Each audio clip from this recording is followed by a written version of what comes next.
மேலுள்ள அறிவிப்புகள் ஒவ்வொன்றிலும் குறிப்பிடப்பட்ட பாடம் அதற்கு முன்னாலும் மேலேயும் உள்ள மாணவர்களின் விருப்ப பாடமாகும். இதில் 4 மாணவர்களுக்கும் விருப்பமான பாடம் எது?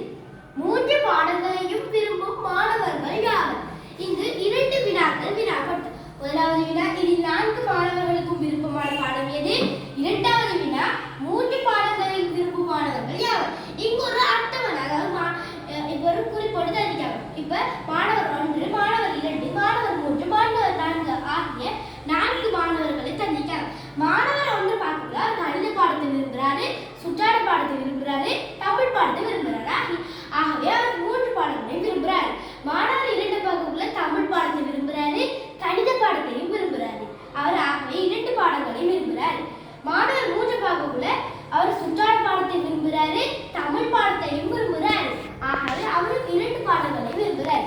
மாணவர் 4 பார்க்கல அவர் சுற்றாட பாடத்தை விரும்புகிறாரு, கணித பாடத்தை விரும்புகிறாரு, தமிழ் பாடத்தையும் விரும்புகிறார். ஆகவே அவர் 3 பாடங்களை விரும்புகிறார். இங்க கேட்டிருக்காங்க, இதில் 4 மாணவர்களுக்கும் விருப்பமான பாடம் எது? இப்ப மாணவர் 1 பார்க்கல கணிதம், சுற்றாட, தமிழ். அப்ப மாணவர் 2 பார்க்கல தமிழ், கணிதம், அவர் சுற்றாடல இது விரும்புறாரு. மாணவர் 3 பார்க்கல சுற்றாட விரும்புறாரு, தமிழ் விரும்புறாரு. ஆகவே அவர் கணித பாடத்தை விரும்புறாரு. மாணவர் 4 பார்க்கல அவர் சுற்றாட விரும்புறாரு, கணித விரும்புறாரு, தமிழ் விரும்புறாரு. அப்ப இது எல்லாருமே, அதாவது அந்த 4 மாணவர்கள் விரும்பும் பாடம் தமிழ். அடுத்து கேட்டிருக்காங்க, 3 பாடங்களையும் விரும்பும் மாணவர்கள் யாவர்? இப்ப மாணவர் 1 பார்க்கல கணித பாடம், சுற்றாட பாடம், தமிழ் பாடம்.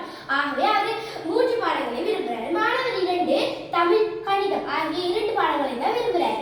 மாணவர் 3 சுற்றாட, தமிழ் ஆகிய 2 பாடங்களை தான் விரும்புகிறார். மாணவர் 4 சுற்றாட, கணிதம், தமிழ் ஆகிய 3 பாடங்களை விரும்புகிறார். இங்க கேட்டிருக்காங்க 3 பாடங்களை விரும்பும் மாணவர்கள். அப்பொழுது மாணவர் 1, மாணவர் 4. அப்ப தமிழ் மாணவர் 1,